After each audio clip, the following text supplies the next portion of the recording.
வணக்கம். வாழ்க வளமுடன், நலமே சூழ்க. நம் குறிப்பாக தமிழ்நாட்டில் உள்ள கோயில்களின் சிறப்புகளை சொல்லும் பதிவுகள். இப்போ நம்ம பார்க்க போகிறது நெடுங்குடி. இந்த நெடுங்குடிங்கிற ஊர் எங்கே இருக்குதுன்னு பார்த்தோம்னா,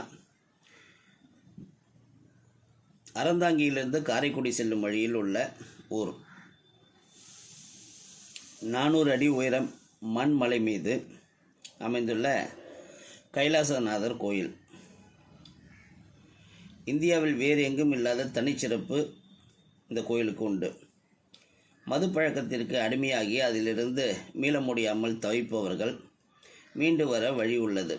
இந்த கோயிலில் 3 நாட்கள் தங்கியிருந்து சர்ப்ப தீர்த்தத்தில் நீராடி சிவபுராணத்தை படித்து கைலாசநாதரை மனமுருக வணங்கி வேண்டும்போது அந்த நரகத்திலிருந்து மீளலாம் என்பது நம்பிக்கை.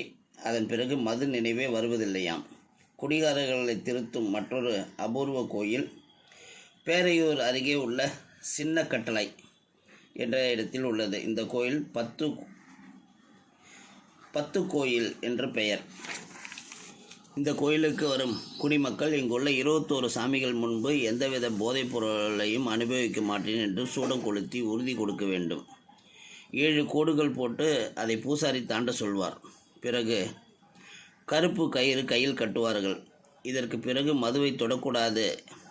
இவ்வளவுக்கும் பிறகும் அவன் குடித்தால் அதற்கு பிறகு வரும் துன்பங்களை அவன் அனுபவித்தே தீர வேண்டும் என்பதால் யாரும் சத்தியத்தை மீற மாட்டார்கள் என்று சொல்கிறாங்க.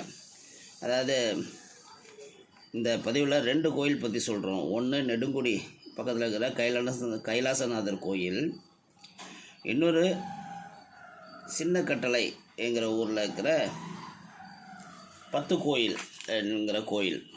ஸோ மது பிரியர்கள், ஏன்னா குடிகாரன்னு சொன்னால் கோச்சிக்குவாங்க. இப்போலாம் மது பிரியர்கள், மதுவே பிரியமாக இருக்கிறவங்க இந்த மாதிரி நல்ல கோயில்களுக்கு போய் அந்த பழக்கத்திலிருந்து மீண்டு வருவதற்கு வாழ்த்து கூறுவோம். வாழ்க வளமுடன், நலமே சூழ்க.